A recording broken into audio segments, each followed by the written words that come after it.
A federal appeals court has delivered a significant ruling, blocking the Trump administration from using the 1798 Alien Enemies Act to deport Venezuelan migrants.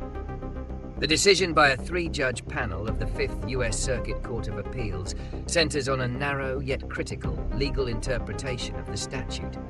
The administration had invoked the act, which permits the president to detain or deport citizens of a hostile nation during a declared war or in the event of an invasion or predatory incursion, to target individuals it claims are members of the Venezuelan gang Tren de Aragua.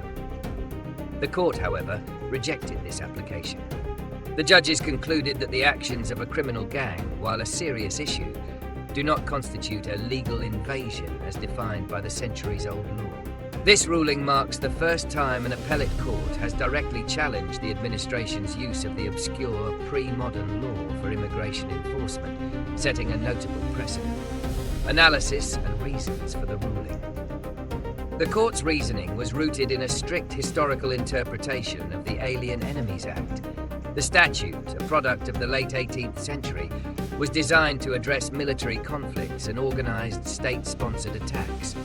The judges determined that the actions attributed to Tren de Aragua, such as criminal activity and illegal entry, do not meet the threshold of an invasion or a predatory incursion, as Congress intended. The majority opinion explicitly stated, "A country's encouraging its residents and citizens to enter this country illegally is not the modern-day equivalent of sending an armed, organized force to occupy, to disrupt, or to otherwise harm the United States." By distinguishing between immigration and a military-style attack, the court effectively dismantled the administration's core legal argument. This ruling underscores the judiciary's role in acting as a check on executive power. The court rejected the administration's claim that the president's determination of an invasion was unchallengeable, reasserting that even in matters of national security, the executive branch must operate within the confines of established law and judicial oversight. The decision highlights the importance of due process and the principle that legal statutes cannot be arbitrarily repurposed to bypass standard legal procedures. It reinforces the idea that, in the United States, immigration and deportation are governed by a complex body of law, not a centuries-old wartime measure.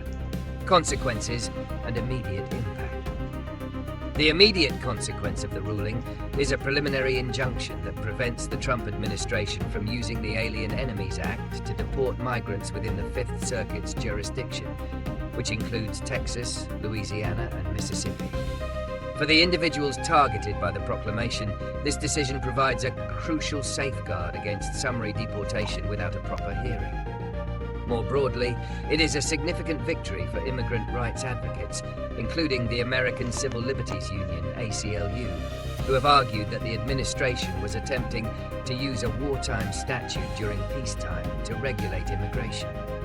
The ruling sets a powerful legal precedent that other federal courts may use when faced with similar cases, potentially halting the use of the act in other parts of the country.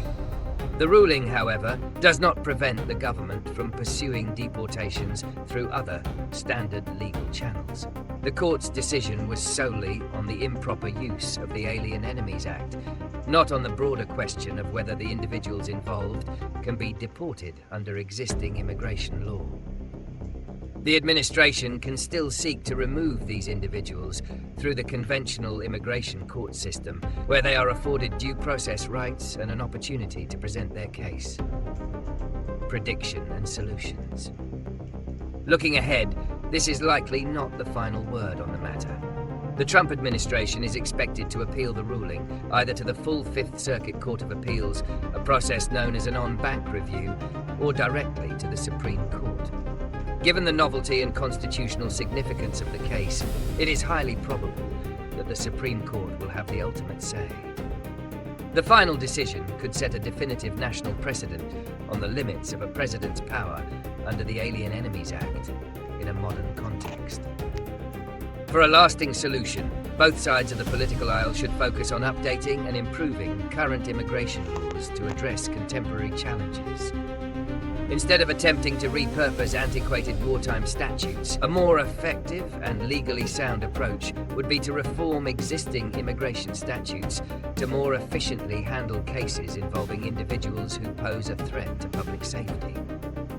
This could involve creating new, narrowly tailored legal tools that address the modern-day realities of transnational criminal organizations while still upholding the fundamental principles of due process and the rule of law. The court's ruling serves as a powerful reminder that an orderly and constitutional approach to immigration is the only sustainable path forward.